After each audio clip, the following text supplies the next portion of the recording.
Hello and welcome to The Studio Demands It, an exercise in creative thinking where we will conceptualize, pitch, and craft a film or series based on the demands or stipulations from one of you listeners acting as a hypothetical Hollywood overlord. Hollywood!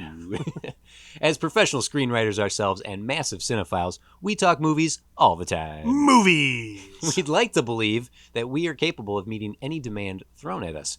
We will be your screenwriters for this episode. I am TC DeWitt, and joining me, as always, is Jim.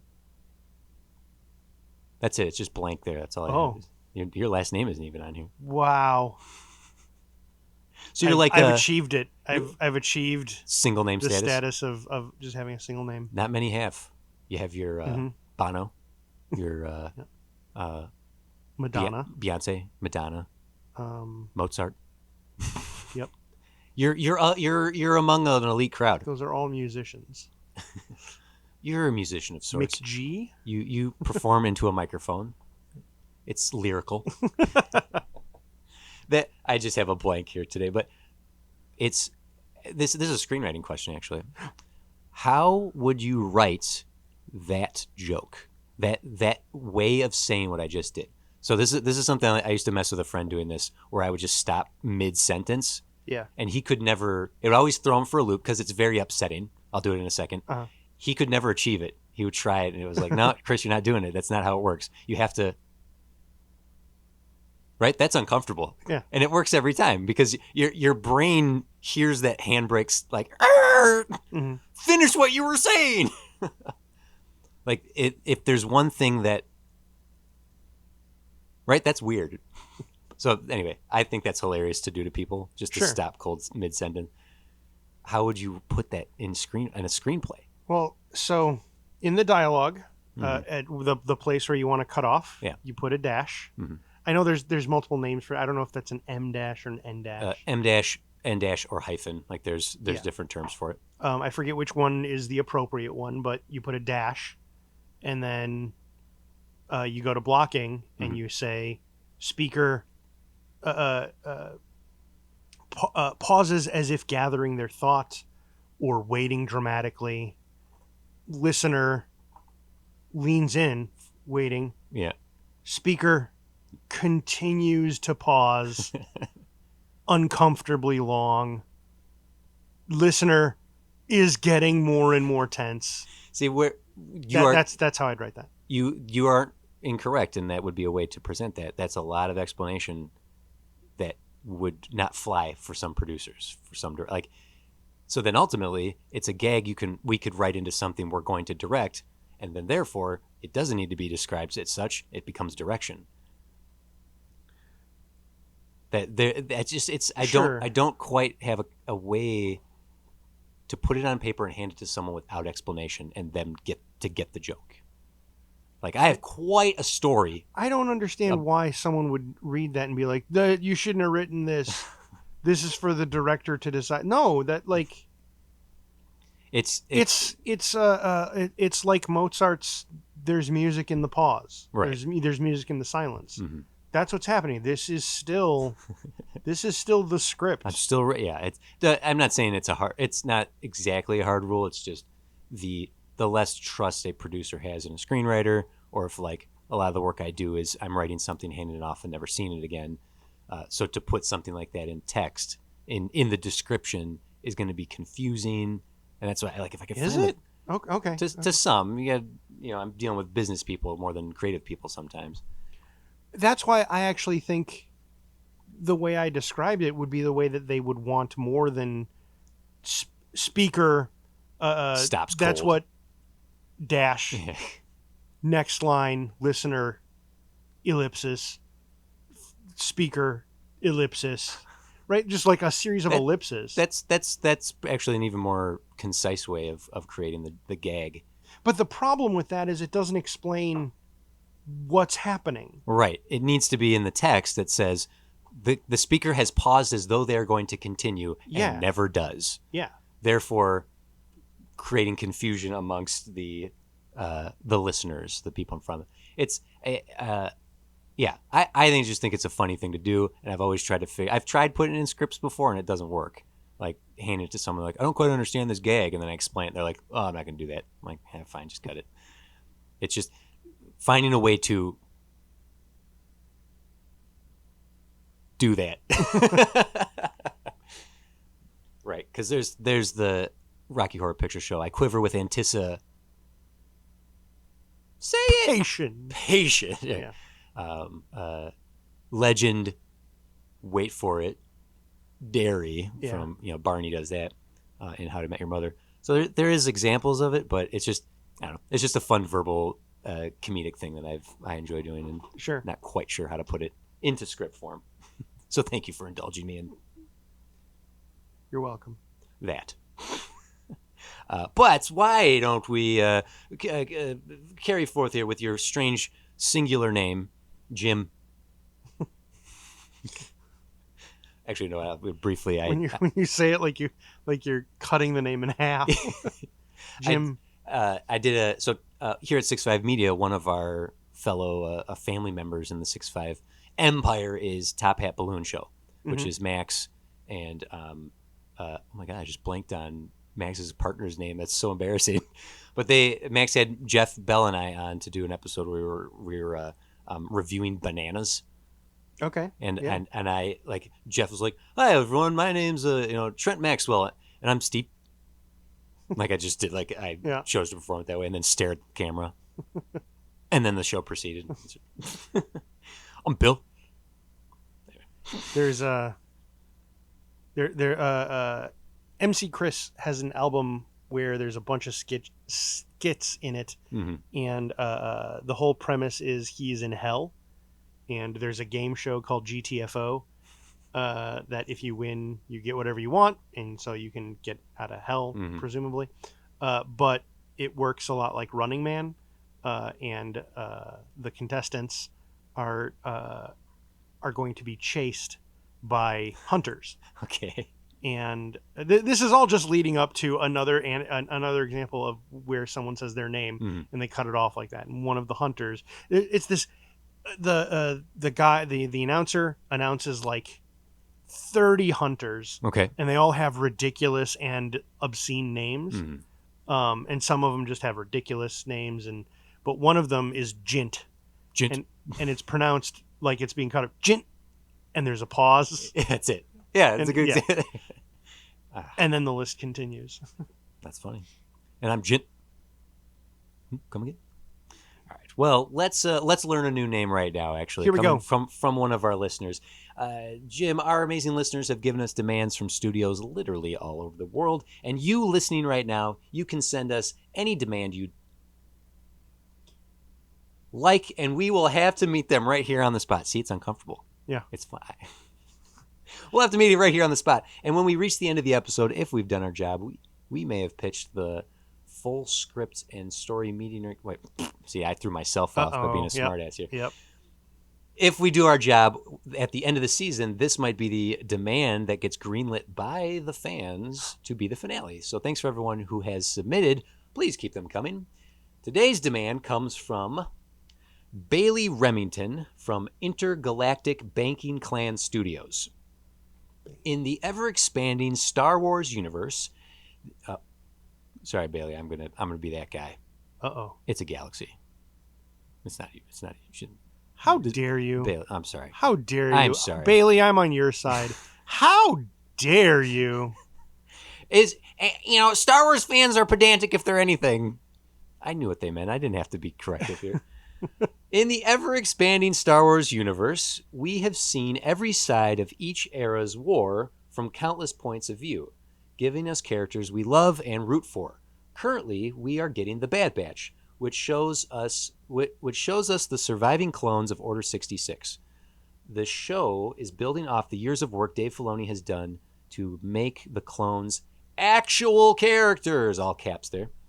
But there's one area of the franchise that has only ever been briefly explored in 14 nearly unwatchable episodes, and it's time something was done about that. Okay.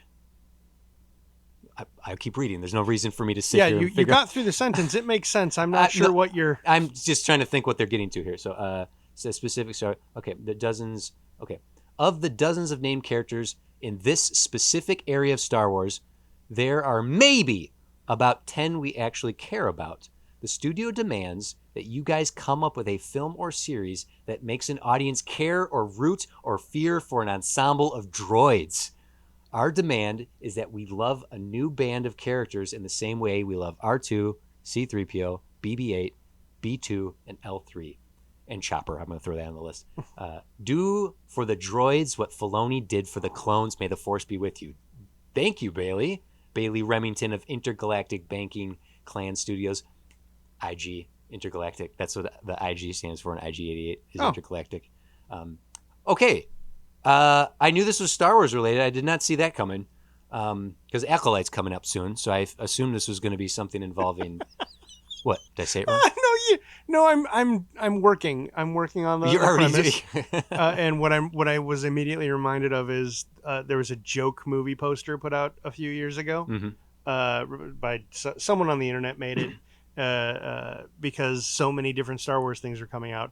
They made a movie poster for Gonk. Gonk. Because you'll watch any old crap with Star Wars. Like that was the tagline for it. Gonk, because you'll watch anything. Yeah. And like it.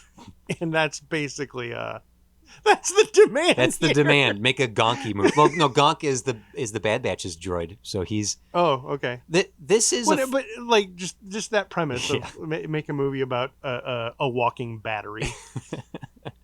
This is a fair assessment though, because when it comes down to it, the droids we do care about, the ones that have personalities that we would be sad if they blew up, that we are scared for when they're in danger, are those few. R2 and C3PO in particular. BB-8, B2 is from Andor, L3 is from Solo, who dies. That's the nav computer in the Millennium Falcon is L3. K2SO. Oh yeah, K2SO is another great one. Like, and just in one film, it sucks to see him sacrifice himself in the end. So this is a fair observation. I know there's people out there who love droids in general, but when you look at Star Wars as a whole, I mean, the premise was George Lucas wanted to follow 3PO and R2. Yeah, he wanted it to be about the droids. They are the perspective characters. Yeah. And this is a great observation. That is being the perspective characters and being about them are two different things. Yeah, yeah, it's true. But this is a good observation about what Filoni did for the clones. The Bad Batch is great. At its best, it's Andor for kids. Okay. Like, I really do think it's some top tier Star Wars. And yeah, for well over a decade now, Filoni and his team have given us clones that we care about. They aren't just there are no, in episode 2 and 3, there was never a single physical clone costume made in the entirety of production. The first time clone outfits were actually built and made were for the Disney shows. Really? Yeah. Every clone in the existence of the prequels movies, the second and the third one, are CG. There are no physical costumes made. So that said, in their initial creation, it's just Jango Fett's face, Tamara Morrison, and they're disposable nothings. Yeah. And even more so, having rewatched episode 1 recently, that one of the things that makes the Clone Wars kind of dull when you really think about it is the droids are just droids. Like, they're made to be mowed down and blown up, and who gives a crap? Sure. So this demand is pretty cool. Thank you. Yeah, but you've started giggling already. You're laughing about. Well, I was laughing Gonky. at Gonk. Yeah. Gonk. Okay. So then I guess where to start here? Movie or show or series? Like, what era do you want to put in? This is a lot of freedom to play in. Unless you have something, I'm going to keep babbling. Keep babbling. So someone made an observation about the droids being tortured in Jabba's palace in Return of the Jedi. You see the one that's getting the bottom of his feet burned. I saw someone suggest online once that the reason droids can feel pain is because an entire galactic war took place where droids were the enemy. And so as essentially a punishment to droids, they were programmed to have pain receptors or what have you. But not all of them. No, it's true. It's just C-3PO gets dismantled. He loses arms. And he's just concerned. Oh, I'm sorry. Yeah, he's just a backpack Yeah. for Empire. Um, So the thing about there being a war with the droids, and that's why they're treated as a slave class mhm, like that, tracks.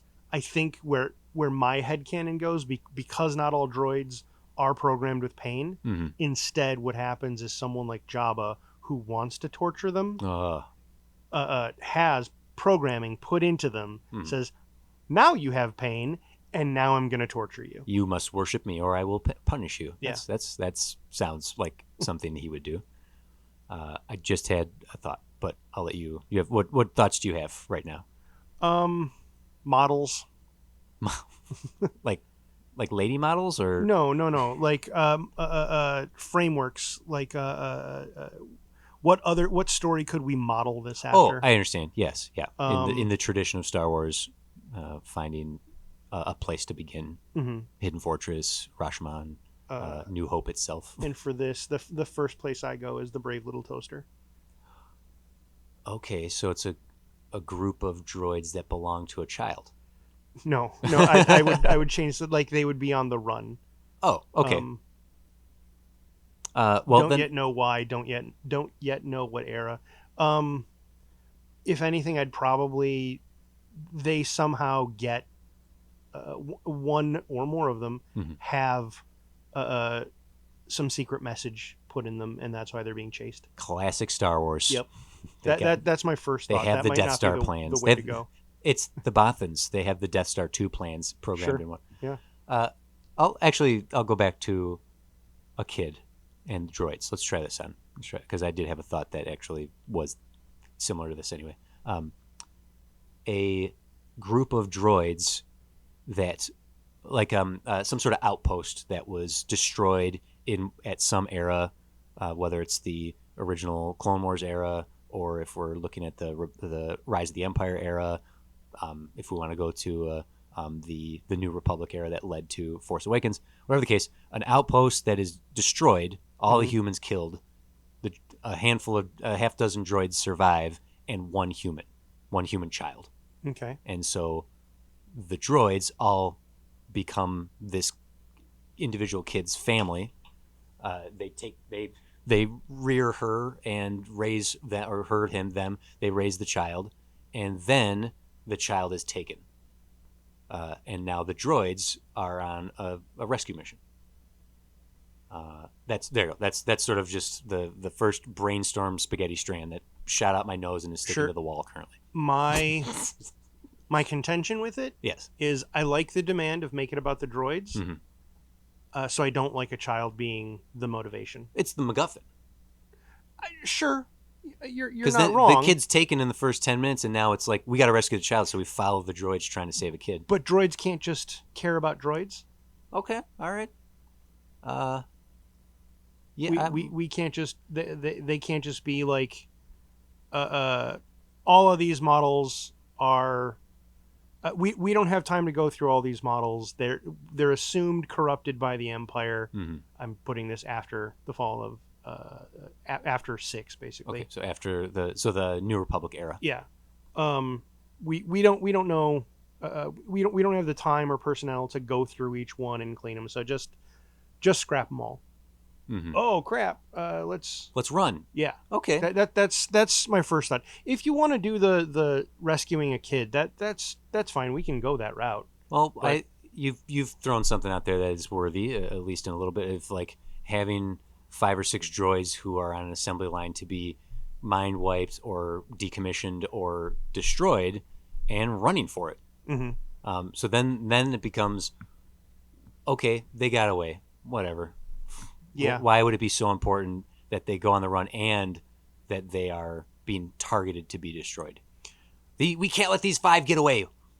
What if one of them before the fall, right? One of them gets a MacGuffin file, a very important file for the Empire. Mm-hmm. Something I don't know, like there's a secret ammo dump somewhere. I don't know, some important secret, Mm-hmm. maybe of undisclosed cloning facilities. Why Okay. not? That ties into Sure. where things are going. Um, and the droid decides to steal it. Mhm. So it takes it, puts it in its own data bank, and erases it. Race the hard And copy. it is basically trying to get away, is trying to smuggle this out or away, or just to keep it from the Empire from having it and doing a thing.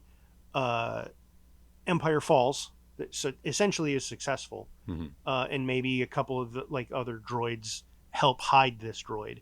Now they're in the hands of the new Republic, and that robot is getting analyzed, right? Because these droids were captured and contained, and now the plot of what I said, like, oh, this one is getting looked at, like, what is Whoa, this is some this important is a huge data file. here.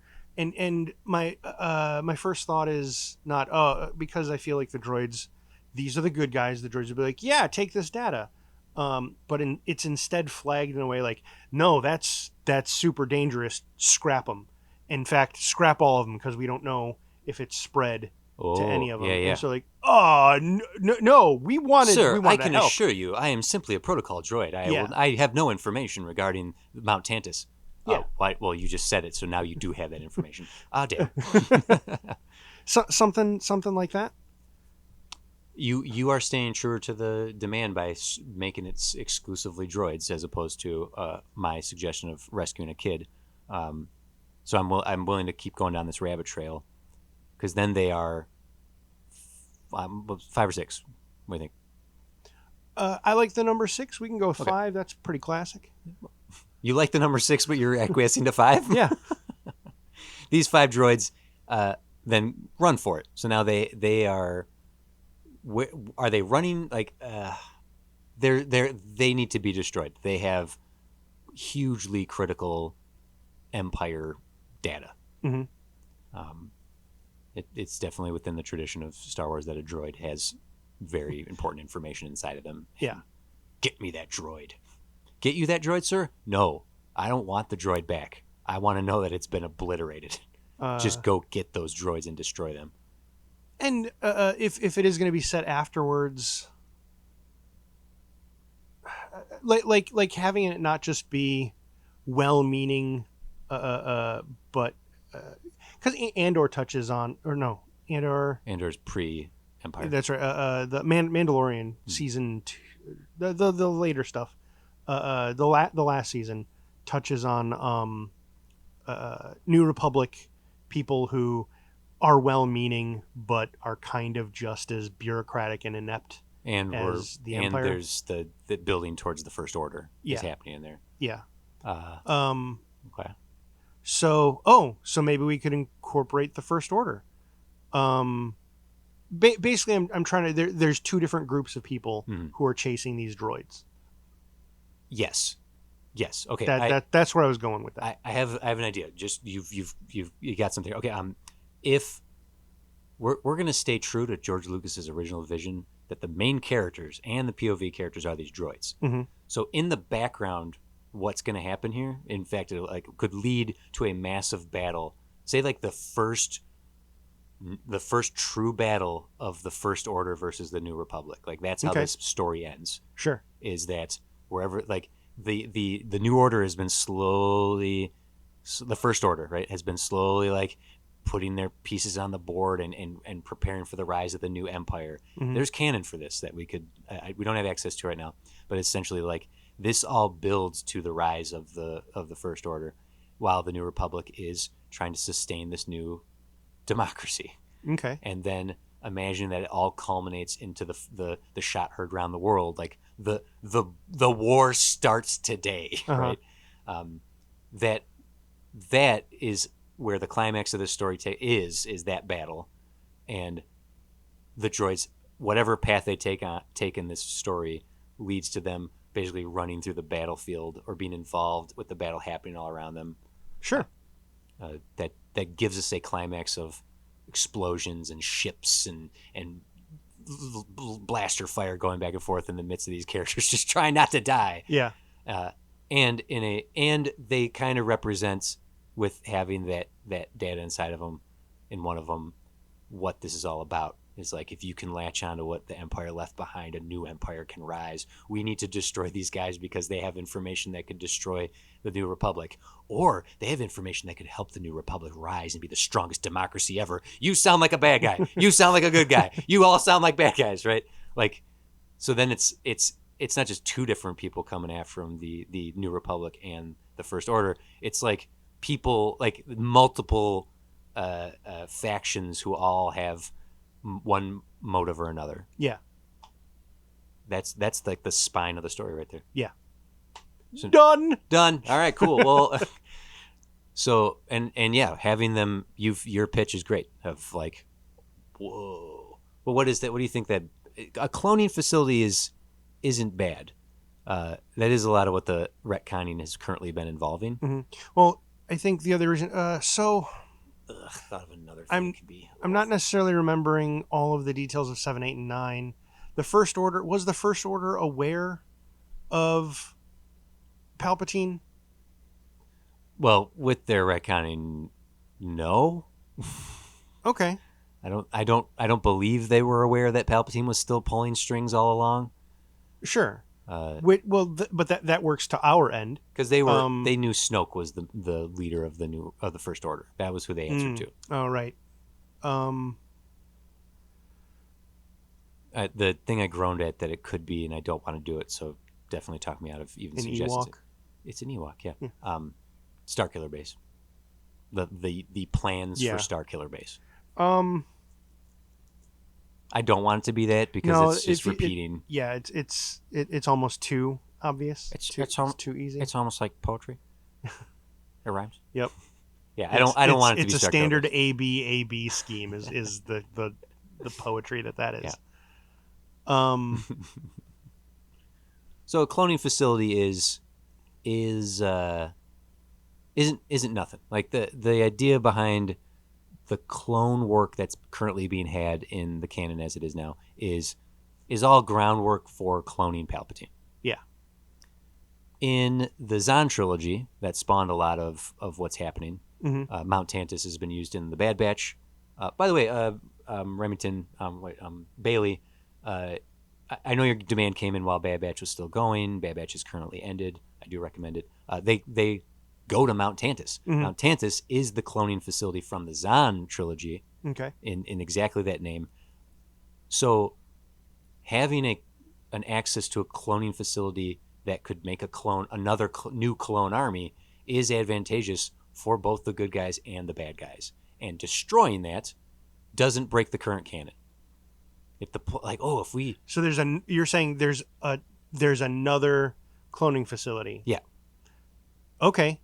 And not only does our droid know about it, mm-hmm. and now there's these factions that know that this droid knows about it. Yes. Our droids are trying to get away from them, and ultimately what they're going to do is they're going to go to that facility and they're going to destroy it. Yes.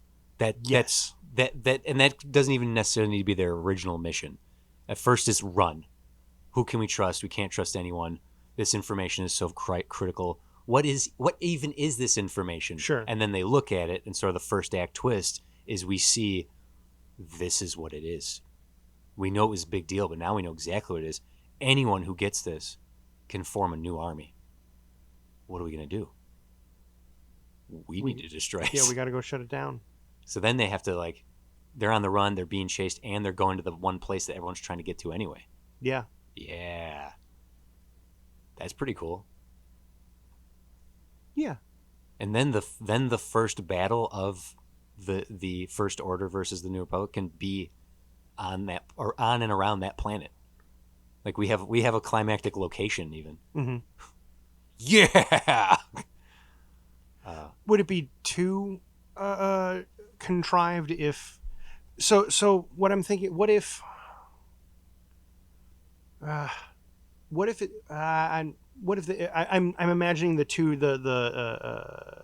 First Order agents mm-hmm. and the New Republic agents chasing them. They because they're both hot on the heels of these droids because mm-hmm. droids just shuffle. We gotta have one fast one. Can only go as fast as his companions. Damn it. They basically our droids keep getting away because these two factions keep they keep fighting each other, Mhm. right? Like, I got you now, droid. Hey, you let go of that droid. I want it. No, and then they Fight. and then Run, the run, run. droid gets away. Yeah, And like imagining that just keeps happening. it might get I guess derivative after a yeah, while, but having it happen a couple only times. like 7 times. Oh, okay. Yeah. Having it happen a couple times, even just twice, is funny. Like to have it. Let's say there's one of the pursuers is a named villain Sure. that we create for and the first time they have a confrontation with them, the way they get out it is like, I believe this guy is what do you mean you still love the Empire? And then like some New Republic pilots are at a table, like they stand up and he's like, Sure. oh, you stupid droid. And then they get away. And then way later in the movie, that guy catches up to them again. And they, what do you mean? You're not going to do this to me again? This guy loves the Empire. Oh, I hate you. Like just getting it happening twice is, Sure. and that I can't believe that worked again. Yeah, having some, the different types of people who are trying to get them and help them or catch them and destroy them. Like, it's what is this like? Is this like Cannonball Run? They're all going for the same prize, right? Would it be a little more like Kiss Kiss Bang Bang Maybe or oh, Marathon Man? I have I think I got an idea of what it could be. It's a mad galaxy. Do you know it's a mad world? Yes, Okay. I do. Yeah. So then more people keep finding out about it, Oh, and I see more what people keep you're chasing saying. them, and it just like keeps escalating. That's almost too. That's way too silly. I think that's too. Yeah, that's too too much. comedic. Yeah, this needs to be. Let's ground this back into a like a golden child kind of like. That's not bad. But we could add 1 or 2 groups, right? Like there's an encounter where some unsavory types, mercenaries, bounty hunters, see the New Republic and some other shady figures are after these droids. Like, oh, those droids must be valuable. What if we got a hold of them? Yeah, and just so like for then the next scene, our characters, our droids think they got away, and then bounty hunters scoop them up and like, we don't know what you got or what you're worth. Yeah, but we know they want you, so you're ours now. It's like, oh, we're just droids. We're just droids. We're just droids. Gonky. And now it's this sort of series of unfortunate events, which is why it'd be really great to have this. Everything in the background is like the movie you would have seen. That it all leads up to if you pay attention to like all the stuff that's happening in the background or said about what's happening off camera, or you see in the midst of things, and it all leads up to that final battle. It's a bit. It isn't this, but it's a bit Rosencrantz and Guildenstern, where it's like they are stumbling through the plot of something more important than they are. Yeah. Yeah. Then that means Tag and Bink end up in this, right? Yes. Okay, so making these droids, we give a shit about them. We have a plot here. What's missing is giving us a really good reason to like we need to care about them. We need to worry that some of these characters are going to die, and I think a couple of them should. I think a couple of these droids should get killed. Yeah, and we should feel it, which would achieve what the demand is. Yeah, like I said, brave little toaster. Yeah. Oh. They're just trying to find their kid, man. Isn't that what Brave Little Toaster they get? Yeah. Yeah. Yeah, it's Toy Story. Now I'm just I don't know why a kid has a vacuum. No, the sound of the vacuum is what lulled him to sleep when the music and the radio was on too. And it was the nightlight was the lamp, and then he has Blanky. Yeah. That was his warm Blanky. And the toaster was breakfast. Is that everyone? I feel like I'm missing one character. Toaster, lamp, blanket, radio, vacuum. We're not going to sit here and do this. I'll do it. I'll look on the break. Our 5 characters. So okay, I guess the other reason I bring that up is what they're going for doesn't matter. That's not what endears us to the. It's just not like, oh, they're looking for their kid, and that's the only reason we like them. We like them because they're lovable characters, and they're trying to find their home, and our characters aren't trying to necessarily find their home. Mm-hmm. They definitely can be a subplot that they don't have one, but they're trying to do the right thing. Yeah. So, and we want to see them succeed. Yeah, They are not. And then as far as making them likable, that's going to be a matter of whoever writes this thing writing likable characters, right? And having Wall-E Alan Tudyk was and a having whole bunch of likable robots. and having Alan Tudyk play at least one of these characters. You're right. Yeah. Wall-E's a great example of we care about all these robots. We did name all 5 of the items from Brave Old Toaster. Yes. Toaster, Blanky, Lampy, Radio, Kirby. Yeah, you're right. Like how we write them makes them lovable, but I guess I know you're gonna turn your nose up at this, but like, should 2 of these characters be in love? Like, My nose has gone straight up. He's staring at the ceiling. Everyone, you should see him now. His chin is pointing at the microphone. No, droids don't know love. See that you're a droidist. You're part of that old think. Okay, I'd like to suggest a character. One of them should be a very old battle droid from so pre. Yeah, I was trying to think of which droids they should be, because of when this is said. I was like, well, do we go with a old design of an astromech like R2? Do we go with a new design like BB-8? I think it'd be fun to design one somewhere in the middle. Yeah, one of my favorite designs is L3 because she was an astromech droid that became a bipedal droid. You can, if you look at her, you go, oh yeah, she used to be an astromech, and then she's fully bipedal. Yeah, actually, why don't let's take a break here and let's come back with our pitches for our 5 droids. How's that sound? Sure. Cool. All right. Yeah, I told you what's about to happen, so there's no surprises here. We'll be right back.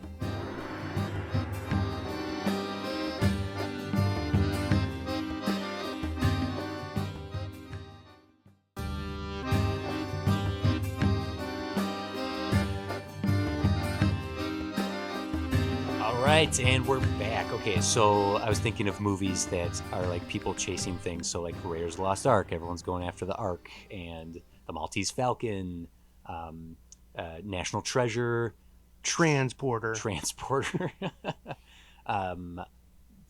the other one? Fifth Element. Everyone like Lilu is the item. So having those in mind of like. There is a bit of a farce nature to this. The speed at which these fools are stumbling around, not stumbling, but just like going from one adventure moment to another is there's a lot of examples in what I just said, but also some Fifth fun. Element, I think, is a really good example. There, but droids. Okay, so did you give any? We had a moment here on our water break. We've watered ourselves. Yep. We are now here to proceed with pitches for droid characters in our Star Wars droids. So I only came up with 5. Okay. I guess maybe there could be a 6th one in there.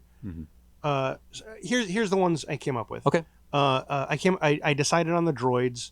And honestly, I feel like the personalities just kind of go along with the type of droid they are. Like, they could be mixed up though. An astromech. And I changed my mind on why did I change my mind? I'm not sure why I changed my mind about it being a newer model. I was thinking it could be what's the red model? Like B4? Yeah, I think so. Yeah, R4. R4. That's what Obi-Wan has in Clone Wars. Yeah, he has an R4 droid. Yeah. So I was thinking something like that. Okay. I had a reason why I wanted to go with an older model, but now I can't remember it. So maybe a newer model would be smarter. But some sort of astromech is what you're suggesting. Yeah. Yeah. A mouse droid.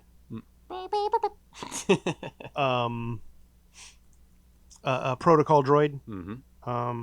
Although now that I think about that, is mirroring R2 and C3PO a bad idea? We'll get there. We'll get Okay. there. I'm keep hearing you out, and I have notes. You wanted an old Battle droid. battle droid. Yep.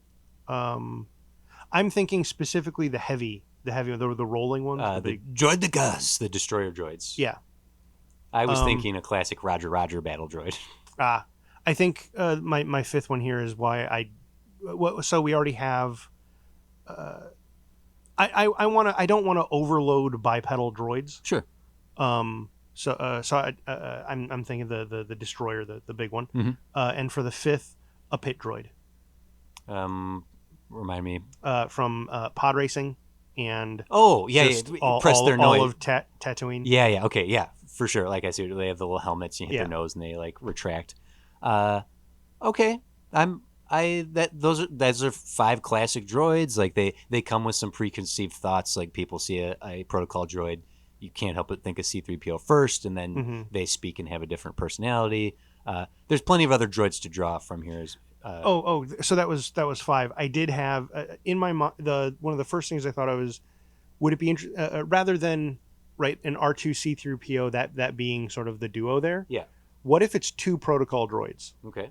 Like you had mentioned, are what if there's characters that are in love with each other? What if it's 2 protocol droids who are essentially in love with each other? Aw. Well, don't worry, because I'm gonna pull at those heartstrings and cut them right in half. One of them droids is gonna blow up, is what Yes. you're telling me. Okay.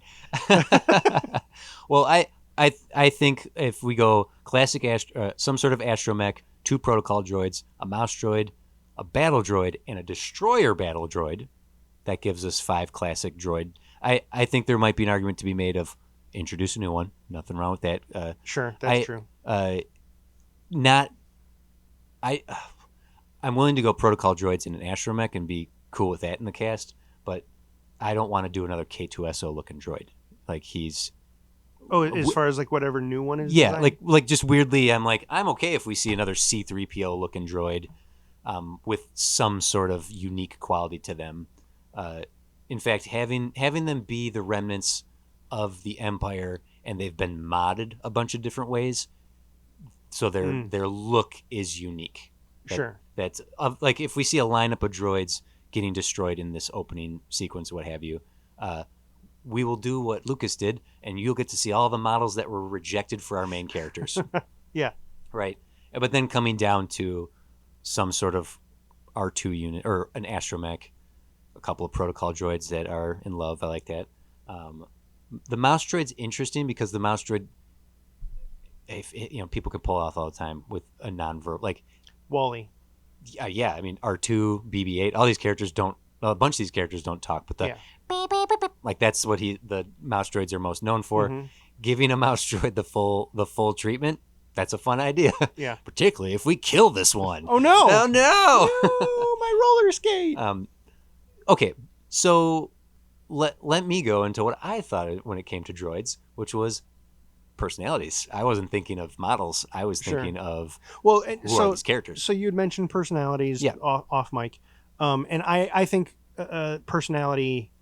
There's sort of like default archetypal. I was going to do the personalities. Wally leans into it. Wally, the personalities of each robot you meet are the personality you expect. Like they start behaving, you're like, yes, that is who you are. Yes, I think that's probably the cleanest way to go about it. Mm-hmm. But let's kind of play a little bit in here. And so the idea that one of these droids has the information in them. Sure. I think making it one of the protocol droids is the way to go. Mm-hmm. That if then there's a risk of losing not just the droid, not just the information, but also creating the romantic link. So now we really want to see these two survive this. Sure. Right. I know that's what you had gestured. Why did I gesture? My concern about the droids we're choosing.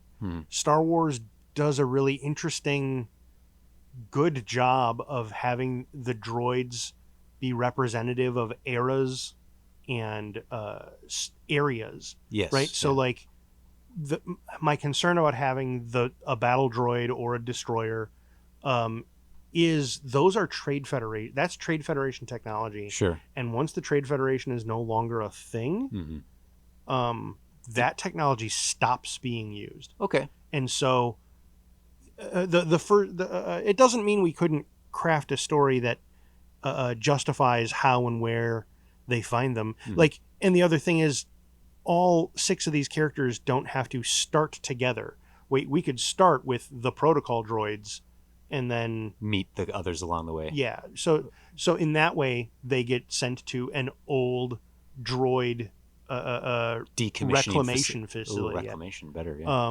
And that's where they meet some of these old droids who are like, yeah, we don't particularly want to get deleted and smashed, so we'll help us. We'll escape too. Escape. Yeah. Yeah. Oh yeah. Act 1 is our escape. That's Yeah. Okay. Yeah, you're onto something there. That you're right. Battle droids and destroyer droids and are Trade Federation. And I like the pit droid. Oh, the pit droid too.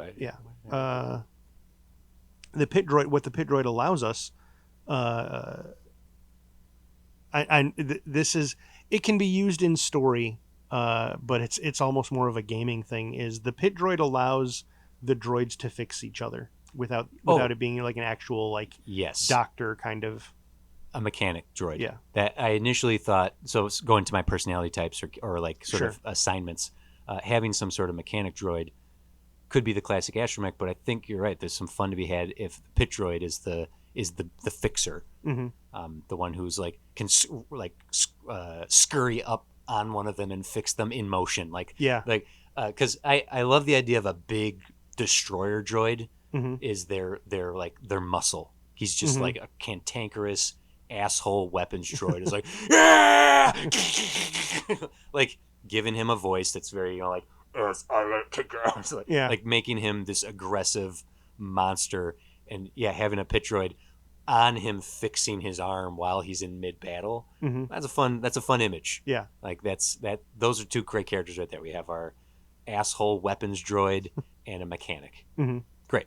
That's two of the supporting characters right there. The protocol droid with the information in them being sweet and some sort of like brainy, sensitive, like not a fighter at all. And protocol droids aren't fighters, so it suits it. Is the other protocol droid the leader of the group, the brains of this operation? Essentially, yes. Should we pick up brains of the operation droid though, rather than another protocol droid? Well, maybe, but there is the notion of let's back up. Let's back up. The initial discovery of these 2 droids in the final throes of the destruction of the Empire. They have been finding, New Republic pilots and agents have been finding and putting an end to Empire facilities for a decade. Yep. They are all across the galaxy, and they keep finding holdouts. Wherever Space Argentina is, they keep finding holdouts of old Empire facilities. And wherever these 2 protocol droids are, in some backwoods, mountainous cavern fortress, we meet them as that fortress is being destroyed.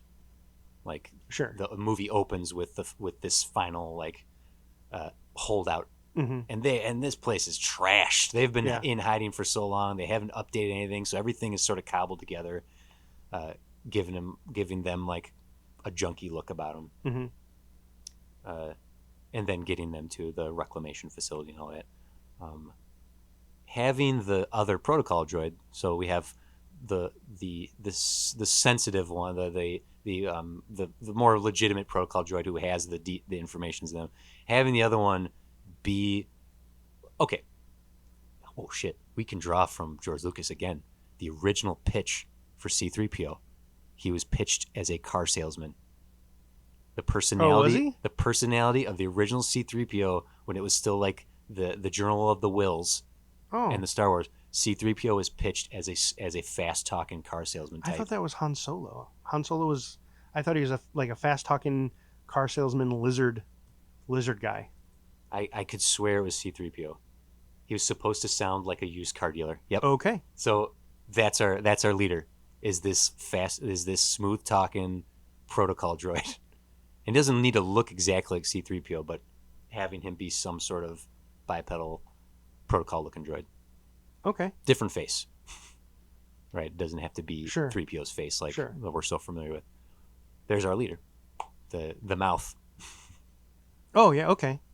So, sorry, I've been putting together the scene of the initial. So right. So this base is getting bombarded. They're about to fail, and one of the commanders tells this protocol droid to send these files, right? Whether he hands them a thing or downloads whatever, says it is critical that you send the information about the secret location of Operation Rebirth. Yeah. Right. Just wear it on the sleeve that this is related to cloning and stuff. Mirroring Leia giving it to R2. Oh sure, yeah. There you go. We're doing it on purpose. Remember? Remember?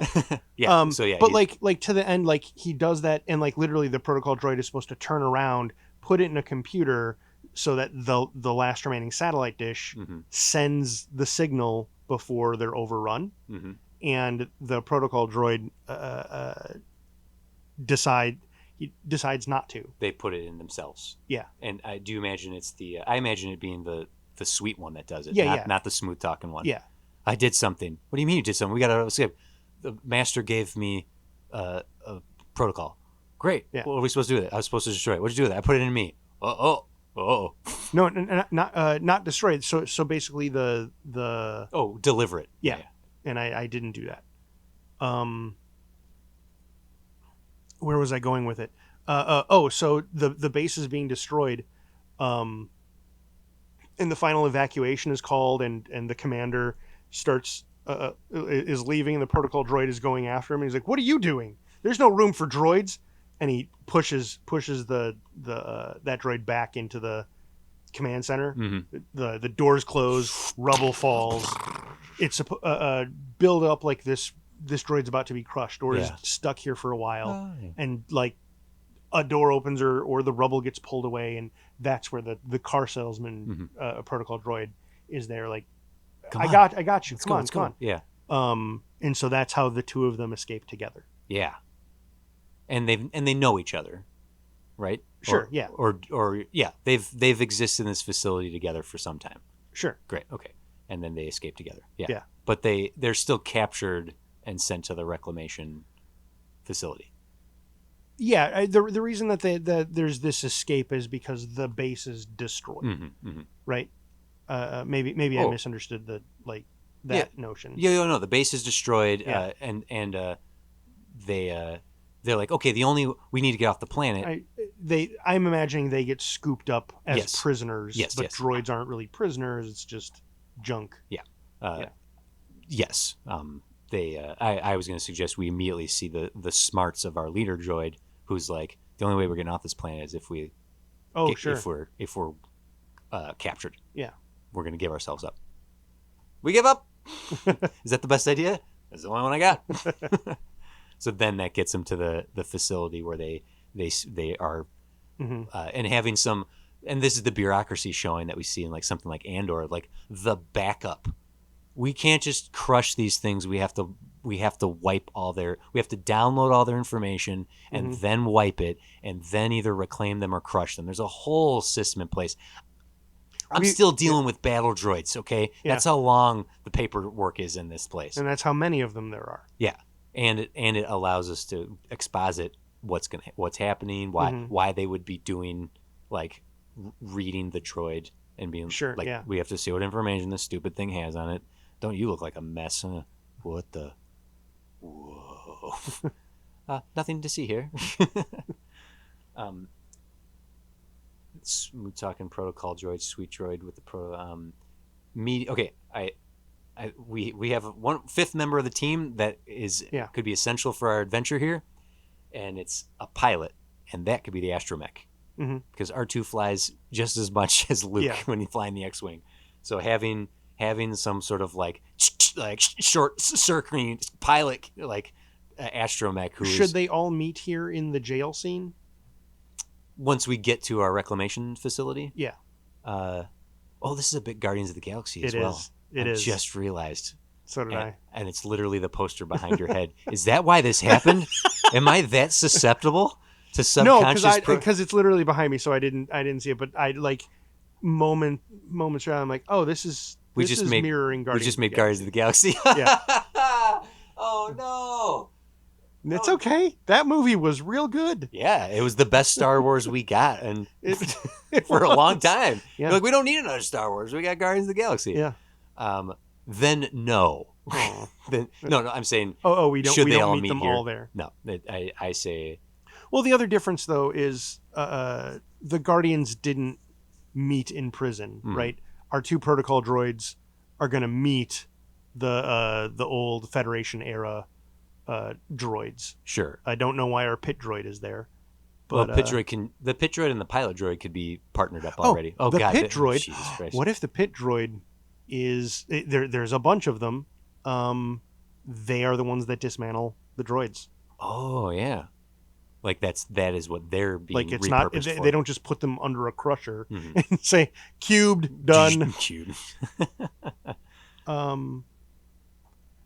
And one of them decides to like, I don't like this life anymore. Well, I mean, we have our smooth talking car salesman that can talk pretty much anyone at anything. So he could smooth talk them into. You'll do this because the script says so. You Roger, could- Roger. I mean, No, it's funny to imagine a droid trying to do the Obi-Wan Force hand. Yeah. You should not destroy us. What are you doing? What is this? What's happening? I'm a droid. You're a droid. This isn't going to work on either of us. Interestingly, with the 6 droids we have, 3 of them technically don't talk. Right. Actually, maybe even 4. Or mouse Is it droid. just the protocol droids that don't talk, or that do talk? Well, I Or no, suggest the battle droid. The battle droid the destroyer droid has a Traditionally though, do they talk? no. We're modifying these Yeah. things, and it's easier to take a destroyer droid seriously as opposed to a battle droid as the muscle here. Sure. What's our mouse droid doing again? Which one? The mouse droid? The mouse droid. It's just freaking adorable. It's our adorable sidekick. Yeah. We don't need one more information you need, studio. Yeah. We just gave you a It's toy what's the Scrat? Was that his name? from Ice Ice Age. Okay, so while we have reached some similar territory with Guardians of the Galaxy for escaping the prison or the reclamation, it's not it's a droid prison, but it's the facility that's destroying them. Yes, we are acknowledging the similarities between that and Guardians, but they're not gonna. We're not gonna keep up the similarities. no, that's what I was saying. There, Like, a lot of movies have we've been captured and now we got to break free. Yeah, agreed. And basically causing a prison riot amongst these droids, like basically panicking them to be like, I mean, we all know, but has anyone said out loud that they're killing us? They're deleting us and dismantling they're us. They're wiping our memories. They're wiping our information. And if it's not good enough, if once they have everything they need, if they can't, we're all outdated. They're not going to reuse us. Well, it's easy. No, they're not going to repurpose you. You're a protocol droid. They'll use you again. Are you kidding? We're old tech. We're pre-Empire. We replaced you. They're going to have things to replace us. Yeah. This is the difficulty in this is having non-speaking characters, because like having the pilot astromech is, if we're doing, we could subtitle this. No, I mean, I don't like the idea of subtitling it. Yeah. They never subtitled R2 before. Mm-hmm. It's easy enough. We have 3 speaking characters. Yeah. And they can all they can basically repeat back what was said. Groot style. Yeah. Right. Han Solo spoke for Chewbacca. True. It okay. wasn't. Star Wars is full of characters who don't talk. That people are speaking because they're responding to. Yeah. What? Watch your mouth. Yeah. And if you really want one or two more to talk, it might be fun to have the pit droid make a talk box. Yeah. Like maybe the destroyer droid doesn't talk, and then he makes one for him, and it almost so that you have a scene almost like out of Up, continuing to look around the room here. But Doug's voice box. not Doug's, the evil dog, Sure, where it's Alpha. the wrong voice. Yeah. Listen to me. Right, so it starts like that, and they adjust and find the right voice. Mrs. Herbert. Yeah.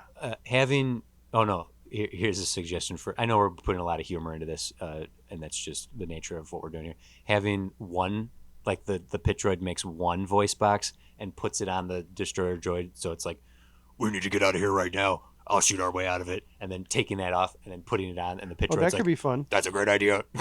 That could be fun. Puts it on the mouse droid, and it's just like, kill them all, kill them. Okay, well, rise of the droidletariat. All right, that's enough of that. That's enough of that. You why don't you hold on to this? Great idea. And then the discovery of,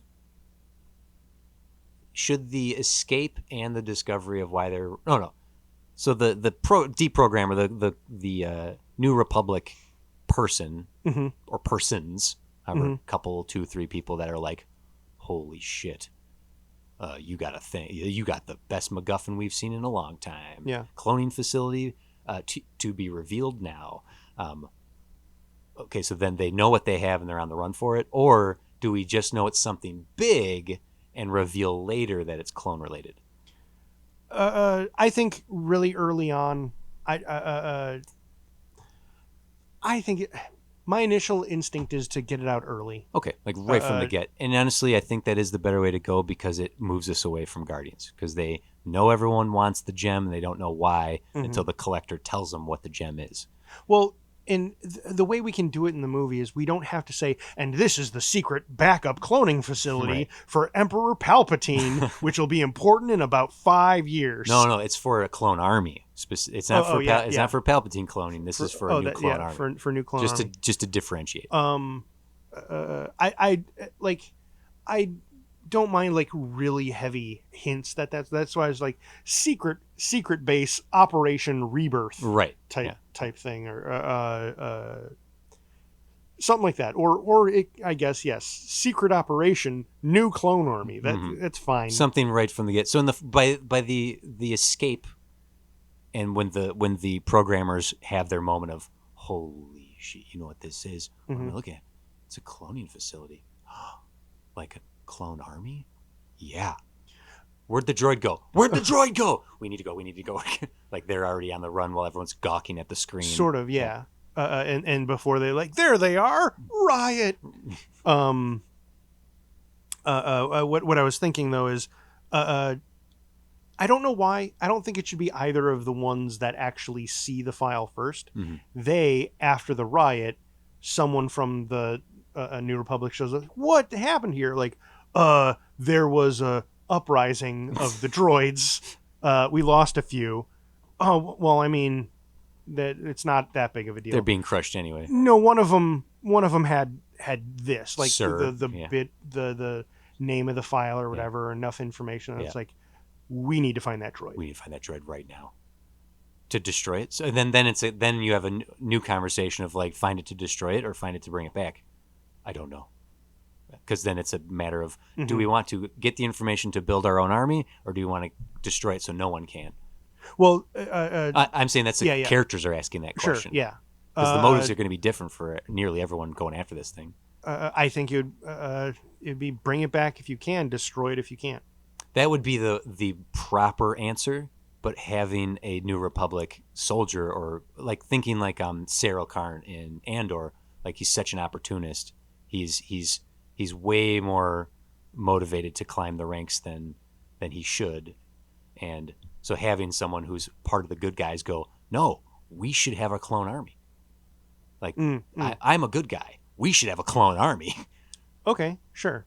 Right, so having more than one opinion of the New Republic people going after it, and then now that they're on the road, on the run, we need some Empire folk to figure this out. Yeah. So, okay, suggestion would be, now that we've escaped this facility, okay, I got it. Now that we've escaped this facility, where the hell are we going to go? Have we had enough time pass? Sorry. I know you were on a roll. Because we ended this with the Empire falling, right? We started this with the Empire starts. falling. This starts with. Do we No, do no, like no, no, a no, no, no, no. This doesn't start Oh. with the Empire falling. This starts with a decade after the Empire has fallen, and they are still weeding out facilities. right? Gotcha. Okay. Sorry, my That's bad. right. Okay, so they escape. Where are we going to go? Oh, Master had a contact on Planet X. Let's go there. And now we can introduce a Empire villain who finds out what the information is and gets them running. And this guy can have Trade Federation technology. And this is where we can get a couple new characters. So like the first place they think they can go is their makers. I thought we were putting the battle droids in the reclamation center. Sure. I'm just okay. So maybe not the battle droid, but another character. The astromech. Yeah, we need a better pilot. Yeah. But going to another Empire friendly location, thinking our master liked this guy, he could protect us, and then that guy's like, I love the Empire. What do you have on you? Oh, clone army. I could be the next Thrawn. Give me that thing. Sure. And then now they have an Empire guy chasing them. Yeah. Which then gets us to their next location where where the bounty hunters get involved. Yeah. Sorry. So now we've at least created 3 different factions, and then within those factions, ow, the cat. Sorry, the cat just stabbed me with its needle nails.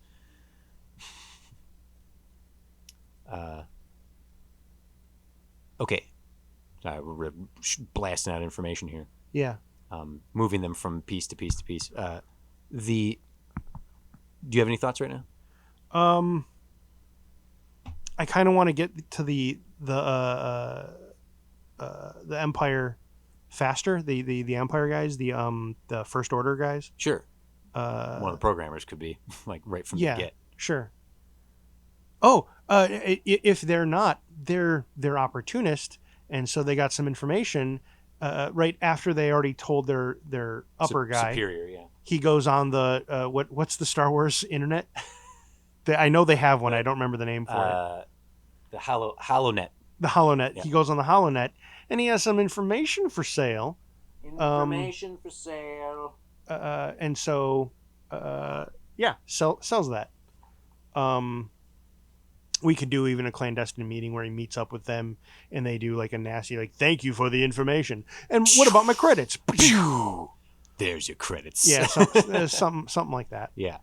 So that they're already just immediately on their tail as well. Okay, depending where we want to put this. Hold on a second. You keep talking. I'm going to look something up here. Yeah, just because I'm imagining the pacing of that. I also don't think our protocol droids or any of our droids would be naive enough to say, "Oh, Master trusted these." You literally turned on him. You didn't do the thing he said. Yeah. In your last dying moments. I don't think they would go there. That could be part of the conversation to be like, we betrayed Master. Yeah, but he doesn't know that. Like the leader, the smooth talking leader's assumption is incorrect, so they can have a told you so kind of thing. Like, 30 years. Okay, so Force Awakens takes place 30 years after Return of the Jedi, so that takes out someone I wanted to put, since we're getting mercenaries and bounty hunters in here. Mm-hmm. If we had set this 9 years after Return of the Jedi, then Cad Bane could be in this because they did him dirty in Boba Fett. What we could do, I like. What do you think about the idea? I don't remember the name of the planet. You little jerk! Cat's knocking stuff off tables. What do you think about returning to? I don't remember the name of the planet or the cantina, but the cantina scene in Force Awakens. It was a neat Maz Kanata's. Yeah, that was a neat cantina with a lot of nefarious scum and villainy and cool looking aliens. What if our droids decide we can't go to the Empire holdouts? The New Republic is clearly after us now, and they want to recycle us. So go to Taco Dana. Yeah, let's go to Taco Dana. Taco Dana's. Taco Dana's. So go to Maz Kanata's. Yeah. So it's our one cameo we're given is Maz Kanata pops up in this because she's been there for thousands of years. Yeah. Why not? It seemed like a cool place that we didn't get to spend too much time at. Mm-hmm. We got like one spin around the room of the aliens and things there. We could spend a little more time, like, because this cantina isn't Tatooine, so they don't disallow droids. Right, right. Um, Yeah, I like that. That gives us a cool location. It also is a location that. What is this cat doing? Bucky, in trouble. You bad cat. outtakes. Do you? No, this we gotta stay in. So those of you new to the show, you might not know this. We do not edit our episodes. What you hear is live. Like we record it and we do not cut it up. Like that's why you get a lot of ums and uhs and long pauses. Yeah. And weird tangents. Okay, here's a question. I don't think this is necessarily a good idea, but I'm gonna throw it out there because if our plot right now, as it is, okay, there's two things we need to address leading up to the battle of the New Republic versus the Rise of the First Order. Mm-hmm. That is our climactic location. When Okay. they find the planets, they're Yep. chased there. That's where the battle happens. They do successfully destroy the clone army deep Facility. facility and the information. Connecting from Maz Kanata to there, getting waylaid by the bounty hunters. Sorry. Maz Kanata is where they get waylaid by the bounty hunters. Okay, great. I like that. That's where they get snatched up and Yeah. brought to some side quest there. Okay, do we want an okay? How do I suggest this? A tangential side quest of like, okay, droids. There's a facility that only there's no air, there's no oxygen. Only a droid could go there. You need to go do a side mission for me, and then I'll help you out, kind of thing. I don't know if there's room for this. I don't know if this is worth having, but some sort of negotiation tactic of like, I've got your. I don't know why they want her. I don't know why they want this protocol droid, but it's clearly important, and we could trade it, or you could help us out because we got a little mission that requires some droid I see help. what you're saying. That feels like it's not that movies don't have stuff like that, but Right. that feels like that feels like an episode of a TV show, Well, yeah, and not a fetch. It's a fetch quest, Yeah. is what I'm suggesting. I don't know if it's right to do here. I'm just putting it out there as part of our potential plot of this film. My first thought is nah, Nah, okay. but it gave me an idea. Mhm. These hunters basically shake some information out of our droids, like, hey, what's so important about you droids? We know where there's a secret base. Secret base, tell us about it. And that's where the car salesman like, yeah, secret base, I know all about it. And he's, because that droid is also an Imperial droid, he's going to have rather than just apparently our sweet droid, who is the first rebel of our group here, is not able to withstand any sort of questioning. Yeah, buckles under pressure immediately. Allow me to handle this. Yeah, and so the car salesman jumps in and offers several other still hidden bases, and like, and here's one, lots of juicy gear there, right? Like, you can get several ships, all kinds of things you guys would love, and that's what they're after. That sure is what it is. That's what they so want. they go there, Yeah. and it's mothballed, right? It is dark, and so they go in, and the bounty hunters are like, oh my god, this could be like a hideout. This is great. And our droids actually call the New Republic. the New Republic, and if they've had an encounter with them by this point, and the Imperials, to basically cause the three-way fight that lets them escape. Is this too late for them to meet the astromech? Oh, like all the way here? No, Yeah. I do think that's too late. I think Okay. whatever their first stop is, they got away on a shuttle, but they're not pilots. It's like, we need a pilot. Beep boop. You're a pilot. Beep boop, boop, boop, boop. Okay, well, I mean, astromechs are involved in a lot of like. No, even better. The mouse droid goes beep boop. You know a pilot, and takes them over to this like twitchy astromech. Oh, well, I'm not going to trust him. Yeah, the mouse droid's like, I got friends too. Yeah. Yeah, so yeah, it's too late to meet them there, but causing a 3-way battle Okay, that they yeah. can escape from. That's a fun moment for that to happen. What is the final, like, there needs to be a decision made that says, okay, maybe they need to lose someone, or like something big needs to happen that makes them go, we have no choice. We need to go. We need to go destroy this. We need to go to this planet. So it's an all is lost moment of like, we can't keep running, and the only way that we stop getting chased is if the information is no good anymore. So we need to go destroy this. So I'm gonna back up and potentially add a 6th character. I actually had the notion that we should add a couple more technically. Mm-hmm. If they lose a droid at every stop, Yeah. not all of them need to be tearjerkers. Yeah. But eventually at least one of them will. Mm-hmm. It'll be one of the sort of the core characters that keep moving. Yeah. That could be interesting. That might, we were similarly paged here, thinking of having to put it into very simple terms, having some sort of wise mentor-y type droid that dies, and sparking them into like, this is we're gonna all die if we don't do something about this.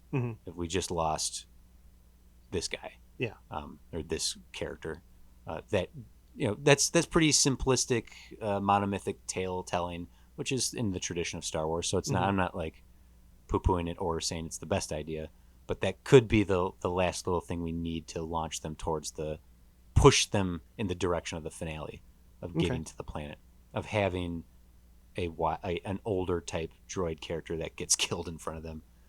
A Hodor goes down, right? Sure, yeah. The other thing I was thinking is, what if the final thing they have to do? What if they have to pull I'm just going to keep referencing all kinds of stuff. This isn't a different movie. There's a Star Wars, but it feels.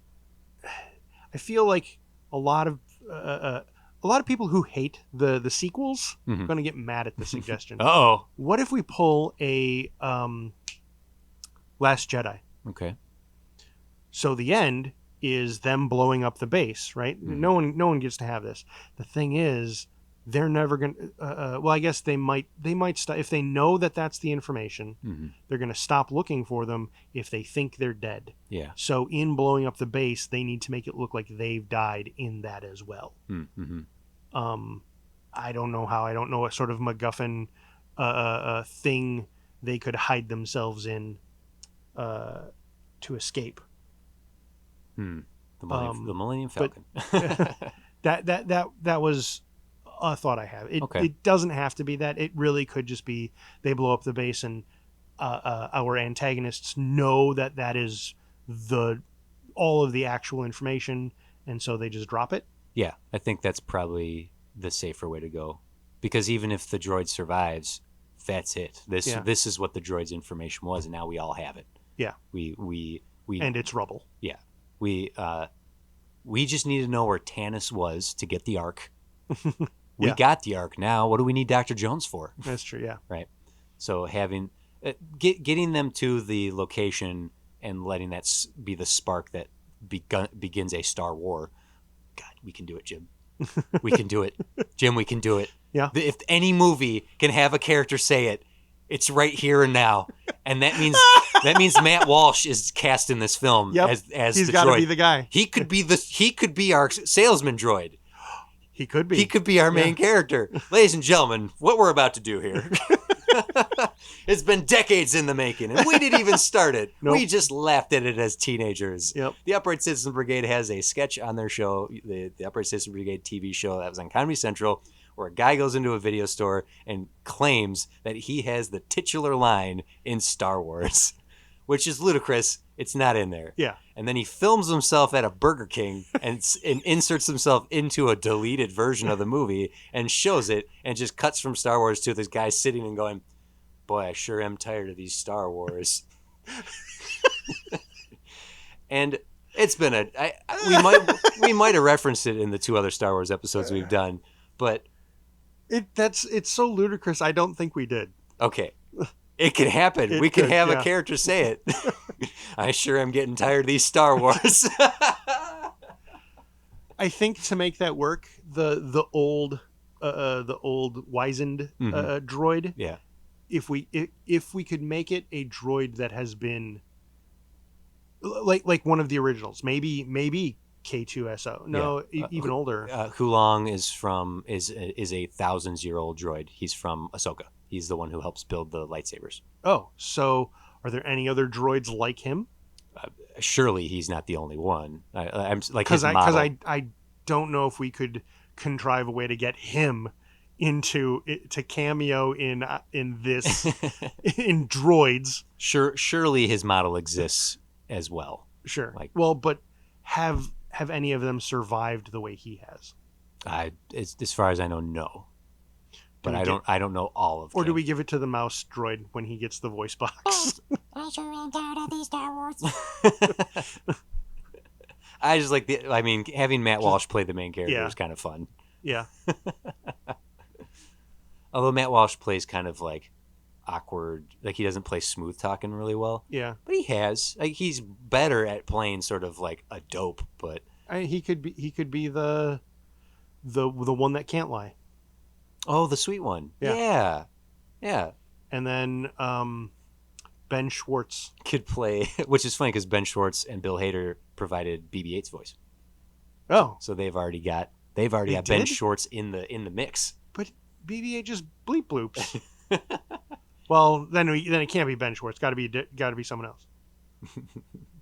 Yeah, Bill Hader and Ben Schwartz supplied they were the voice consultants for BB-8.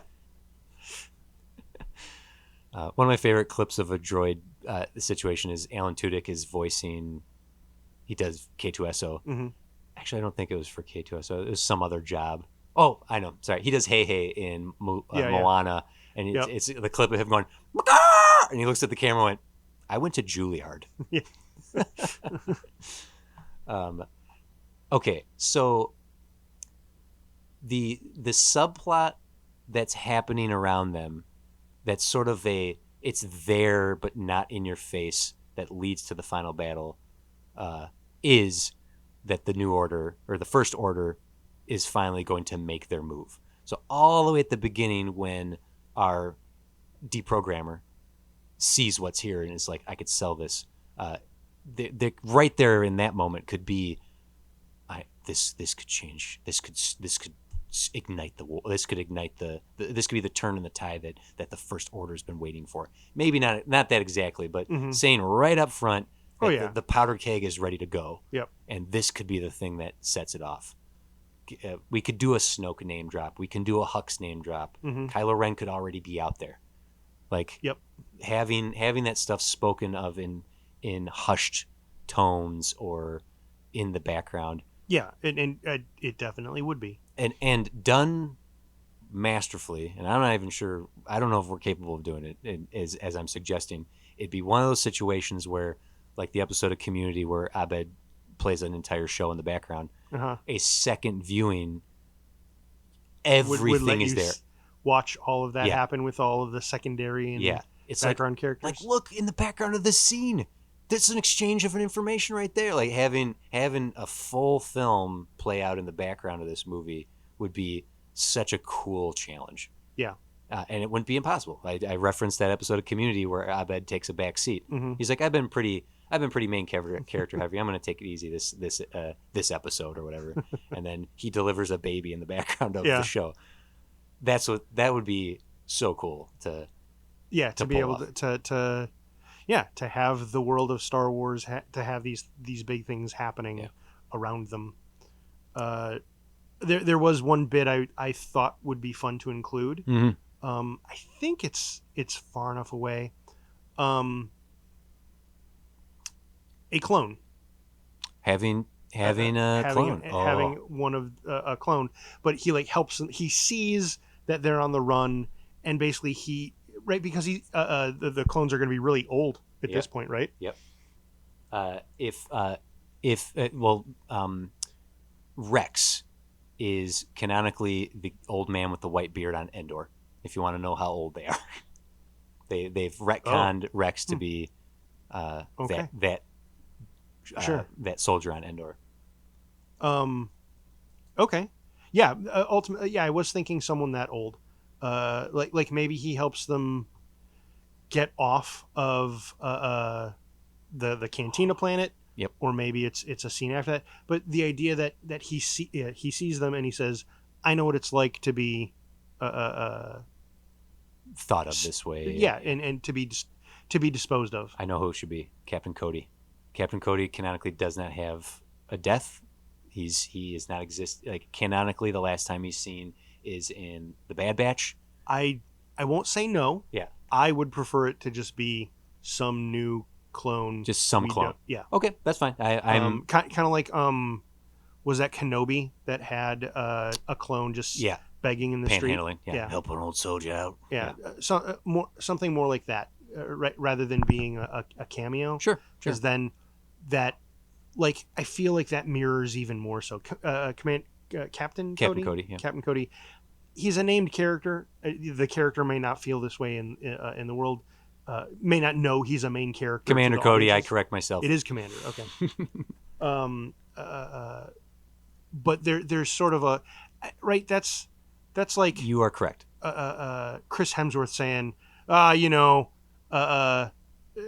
plain looking people. We all have it rough. Like, yeah. Shut up, you chiseled man. You are correct. It should not be a cameo, because this is a story about the non-characters, the tertiary non-entities. The beings that were created to be used in the background and thrown away. Right, both narratively and within the narrative. Mm-hmm. The only cameo I guess we're allowing then is Maz Kanata. Yeah, that she runs her bar, and that is mm-hmm. Okay, two things. Who dies in the end? Does our smooth talker go down so that the sensitive one can survive? Finally, that's one question of like, who survives this in the end? Do the lovers get to survive? Do we give them a happy ending? Over the last 45 minutes, I kind of have grown attached enough that I kind of want them to survive. Okay, good. Then at the very least, we will definitely make it seem like these characters aren't going to make it, because then that goes to my second question. Sure. I'll get that in a second. I do think that in that final sequence, escalating the danger to something like, I'm going to go back to Guardians of the Galaxy 3, where you think through this whole thing, these characters are going to die. Everyone is going to die. Yeah. Which is the goal of this. That by the end of this movie, you want these characters to survive. Yeah. That's what we've been asked to do, and I think we've created a premise, a plot, a story that could facilitate that. So then it goes to my second question. The tone of this. Compare it to another Star Wars. We've been having a lot of fun with like the silliness of some of these characters and whatnot. What is the tone of this movie compared to the 11 movies that exist? And if you want to go as far as the shows, then we have a lot more to draw from. Because I think I know what it should be. In comparing it, you go first. I think it should be Mandalorian. Like that level of seriousness and that level of fun. I don't think it should be Andor. Sure. Andor it should not be Andor. Yeah, Andor is in a league all by its own. Yeah. But looking at Mandalorian and Ahsoka, the Bad Batch, the Rebels, like that level of there's seriousness within all those, but they still have an element of this is a wild, fun ride. Sure. So I think that's the tone. Okay. Like equating it to like Guardians, or I think off mic we've kind of talked about the tone of Guardians and how there's a bunch of movies right now. Like there's a bunch of Hollywood has seemed to kind of honed in on that very particular tone of action and adventurous, and fun, and and a little bit of drama in there. Yeah, and that's what I'd be aiming for. Okay. And the reason I go outside of Star Wars, though you asked to be in, I don't know that anything, even Mandalorian, I don't think has quite hit that sort of same fun adventure. I'm gonna make a suggestion, and I know I haven't seen everything. Solo. Sure. And I know some people don't like Solo, but if you've listened to this show long enough, you know that we are fans. Yeah. To one degree or another, all positive. Albeit, again, Solo was good and fun, but imagine if Solo had been allowed to be finished by Lord and Miller. Yeah. Let Lord and Miller make this droid movie. Yeah. We'll write it. They'll make it. It'll be great. They'll direct it. Matt Walsh is voicing one of these guys. Yes. one of these characters. Yeah. Yeah. We have created a scenario with no singular villain, and I'm okay with that. That it is this group on the run. So, kind of conceptually from the beginning, I wanted it that way. Okay. Because the position of the droids in the Star Wars world is their throwaway. The entire universe is antagonistic to them, but not directly, not on purpose. It's like you're an object. You're a tool. Why would I have an archenemy? Yeah. I think the closest we would come to is creating that empire friendly character, the First Order type, or the one we do it twice. Yeah. What do you mean you're still fond of the Empire? Like that would be our closest to like basically all the people chasing them are villains. Yeah. So we don't have like a clear cut final battle, someone to face off against kind of thing. Correct. It's all of them. Yeah. We want what you have and we want to get rid of you. Mm-hmm. And so I think something to compare, kind of what I'm thinking the final battle looks like is in Force Awakens when the First Order shows up and it's like traitor, that sequence where Han's using the bowcaster and Finn uses the lightsaber, and then Poe comes in. Like it's just a mess of like fighting and running and attacking and all that. Yeah. But having that be at the level of having it what I just compared to, that's the midpoint fight, the three-way battle where where they escape, where they call the Empire and the mercenaries, bounty hunters. That is the size and scale of that battle. The finale needs to be. Oh, it's because the First Order guys who are chasing, or the Imperials that are chasing, they call in reinforcements because they know this is it. Oh, dude. The New Republic guy, he knows I can finally call this in and they will believe me. Yep. It is here. It's here. I think I got a pitch for the finale here, because you pitched something earlier that we could kind of tee up to pay off. Is if they get helped by a clone, an old clone who's like, I know what it's like to be like this. I want to help you get out of here. Right? At the facility, it's ready to launch. Like, it's not ready to start making clones. It is filled with an army. And then we have an attack of the clones. That's okay. I'm not saying that's visually that's amazing. Our characters are committing a mini genocide. Oh, yes, you are correct. Well, lampshade. It's like, you realize if we turn these off, we are committing a mini genocide. You're right. We shouldn't do that. Because, yeah, you're right. We are then kind of going against what we set out to do, which is souls. Yeah. How do you determine so? We can't blow up an entire facility of clones, right? You are correct. I'm taking that off the table. However, let's rewind here. Having the New Republic show up and the First Order show up and the battle happening in the air. So now our pilot droid gets to it. What I will give you, there could be droids there. That's what I was getting to. Okay. If this facility is Kamino based, because the Kaminoans were the cloners. Yep. They are, when they died, cloning went with them. That's why, whatever, so on and so forth. So having it being a Kaminonian facility would mean pre-Empire,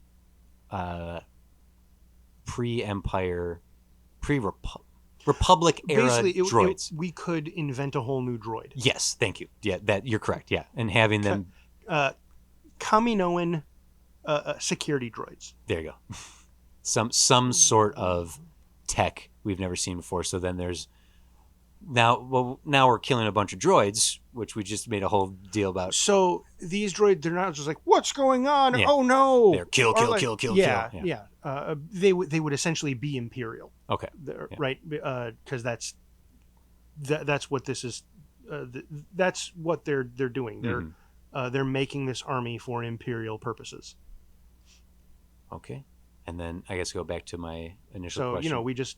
we make sure that their eyes are red and tilted in a way that makes them always look. They angry. don't have voices. Yeah, they're just. Or if they do, it's they're like Zurg from Toy Story. Toy Story.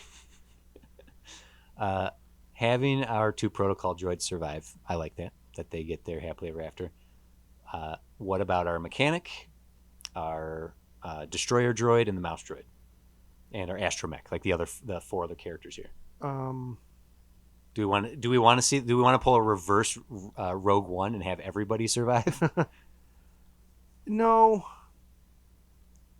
Okay. I'm going to make a suggestion. The destroyer droid goes down. The battle droid goes down, but his voice box survives. That's kind of fun. I was thinking the pit droid goes that if something happens to the destroyer droid, and if this whole time, like, actually it'd be kind of fun if the destroyer droid is constantly falling apart and the pit droid is constantly putting them back together, and the destroyer is like, I'll hold him, and he does, but he's falling apart and getting shot up as he's doing it, and the pit droid can't keep up with the damage and eventually just takes one of the destroyer droid's arms and starts shooting as well, and basically they go down together. Oh, yeah. I like that. That's sad. But we want the audience to walk away sad. Yeah. Like not devastated, but we want them to love these characters and miss them when they're gone. Yeah. That is we are really leaning hard on landing this demand. Yes. For what was something so broad. Well, I mean, we didn't get into like the things we'll do ideally we like framed scenes large enough that you'd be like, oh, I could totally see where fun antics would happen that would make me like these characters like so many other movies. Let's consider some like smaller personality traits, like the astromech, like that. Having that pilot has collected helmets and pilot like accoutrement, like a collection of things. Like a droid had the sentience to want to have stuff, like a collection. There's like a small thing to endear us to them. Be like, I mean, should the astromech die? I get real echoes of Wash from Firefly. I do not want to kill the pilot. Okay. The pilot's already malfunctioning through this whole thing anyway. I feel like I guess that makes him the pilot from Rogue One. Yeah, and the one with the 4 arms. No. Sorry, Bodhi. Bodhi wasn't a pilot, but I thought he was. Was he? Yes, it makes him Bodhi. I don't want to kill Bodhi. I don't want to kill the astromech. I think you picking the pit droid and the destroyer droid as the 2 that go down, I think is the right way to go. With the fear that they're all going to die. Sure. And if we, okay, I'll start the battle off. The mouse droid, I don't know why it 40 years hasn't been. Right, they keep making cute things. They made Grogu, they made BB-8, R2. The mouse droid is so freaking precocious and adorable. They kick it's just a little jerk. It's the Chihuahua of the Star Wars universe, and I don't know why they haven't made that more of a merchandisable thing. We're making it happen. Particularly because this thing's going to have like dense and like character to it just in the way he looks. And I'm going to do this in our climax. The climax kicks off. I'm going to tell you, the mouse droid survives. But the climax kicks off with the mouse droid essentially getting blown up. That's what kicks it all off. So that the pit droid fixes the mouse droid in the midst of the battle. So once the mouse droid's back up and operational, and then the pit droid and the destroyer droid go down, in the end, as our 2 protocols, our astromech, are reunited, the mouse droid also is there and has saved a couple, like the voice box and one little thing. Just that the mouse droid gets away, having been to create the tension right away. The fear for our characters if we blow up the cutest one to start, Sure. but they get to survive.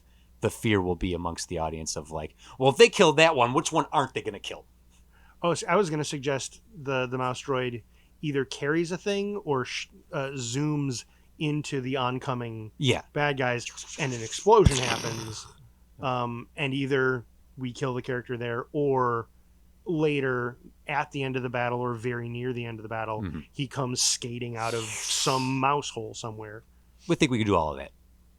Having the pit droid fixed, like kill the mouse droid first, creates a fear for all the other characters. Sure. And then fixing the mouse droid mid-battle. So then mid-battle, our audience is like, oh, God, thank God the mouse is okay. Oh, look out, destroyer droid. Like getting that brief moment of like, oh, that's back. There's no time to celebrate. Like, okay. Yeah. Okay. So the one, we have another droid that's kind of gotten lost in the mix here, and that's the battle droid. The battle droid. No, we didn't lose the battle droid. The destroyer droid. Yeah.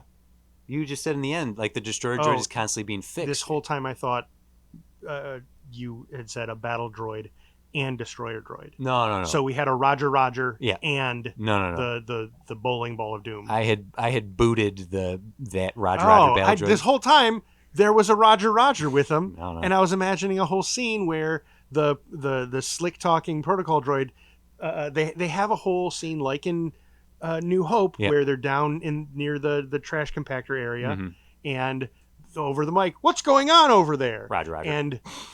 And the battle droid is the only one near the mic, because for whatever reason, this is a moment where the slick talker can't get to his. Like, you got to say something, and so the battle droid goes over like, "We're all good here, Roger."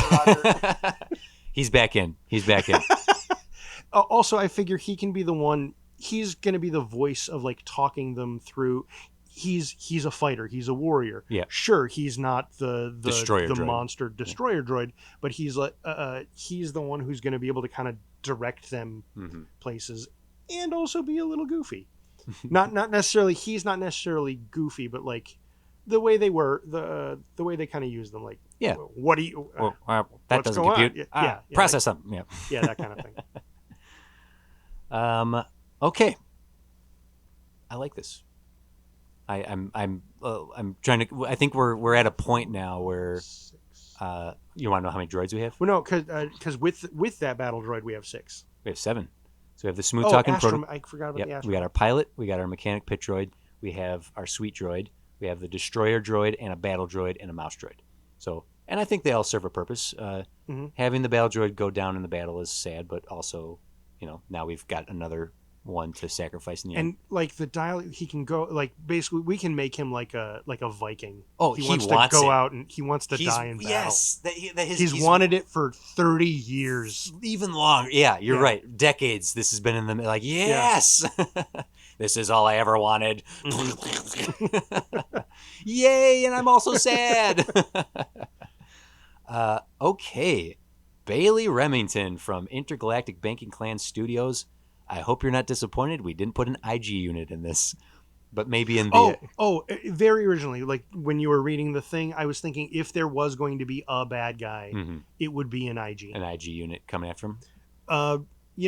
At some point, I actually wouldn't mind a cameo of IG-88. Yeah. Okay, I'm down. Crossing paths with them at some point. Maybe after they get away from the mercenaries. Oh, and then that's actually what the clone saves them from. Taika Waititi can voice cameo then, because he is the now canonical voice of all the IG units. Oh, there you go.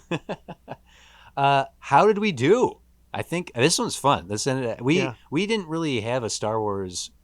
Weren't going to do a Star Wars episode this season. No. But coming into this week of recording, we kind of had we had a gap. We had a gap, and it was like, oh, Acolyte comes out soon. Let's do a Star Wars. So I digging through here. Bailey, thank you for sending the demand. It was sitting here for a while since you mentioned that the Bad Batch is currently up and going. So thank you for that. How did we do? You got to let us know. In fact, you all got to let us know. You can hit us up if you agree or disagree, if you think we missed anything, whatever. So you can message us directly at studiodemandsit.com or on Instagram at studiodemandsit. If you're not already, you can subscribe to us on all your podcast apps of choice. And if you feel like giving us a little review, you can do it in-app, which really helps us get out there into the algorithm. And for those of you who have been sending reviews, thank you. It has helped. So I wasn't blowing smoke there. You can find us on YouTube and TikTok, where we post video content not included, including material not heard here on the show. Jim, you've got something to talk about now. So now I get to sit here and stroke my beard. This is like the third episode where this has been a thing, and I keep forgetting. Anyway, we now have a subreddit, r/studio demands it, at reddit.com, where you can come have conversations with us about movies and the things you demand of us to talk about, or other movies and stuff. Mostly movie talk. Doesn't have to just be movie talk. Yeah, it could be about anything. It could be about TV shows about movies. What's your favorite pastry? We're on there. It's cool. The studio demands a pastry. And we also have Discord. Mm-hmm. You can find the invite link to that on our website, studiodemandsit.com, and follow it through to join us and have conversations on Discord. About pastries. Yeah. And if you just can't get enough of us, folks, let me tell you what. We got a Patreon. And for free, or a couple bucks a month, you can get on there and subscribe. With the subscription service, you can get episodes early, as well as extended double-length episodes. For example, some of the bonus conversation that would exist with this episode is a conversation about how many 5-year-olds you could beat up. What does that mean? You'll have to subscribe to find out. We also have movie commentary tracks. You can, but you can just show us your love if you just want to go and subscribe for free. A massive thank you to 6.5 Media for everything they do for us.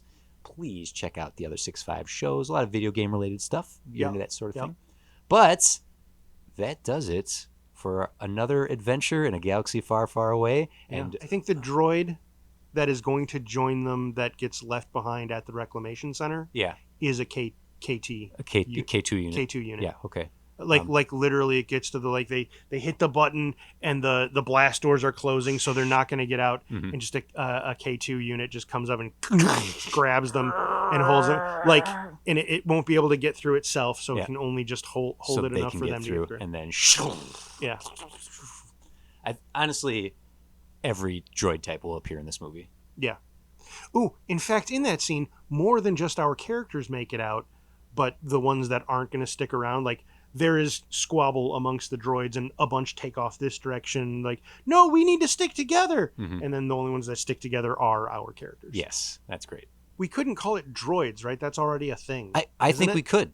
Why not? Okay. Like, yeah, people are... Because I thought there was a thing already the in thing the Star that Wars universe Remington's called droids. The thing that Remington was referencing in his demand was the only area of the franchise that's only briefly explored this was in 14 nearly unwatchable episodes. Yeah. Oh, okay, the Droids TV series. Yeah. So calling this Star Wars Droids is going to come with a bit of, wait, what? I think you absolutely could call this Star Wars Droids. All right. And then some sort of subtitle, because franchise potential, baby. Well, it would be Droids, a Star Wars story. Yes. Right? Because that's already an imprint they created. Perfect. Droids, a Star Wars. That's what Rogue One is, Solo. Yeah. Yep. Hell yes. You did it, Jim.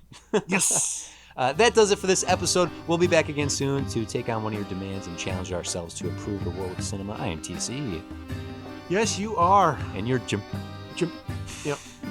We'll see you next time, folks, or you'll hear us next time. Yeah. All right, bye. Bye-bye.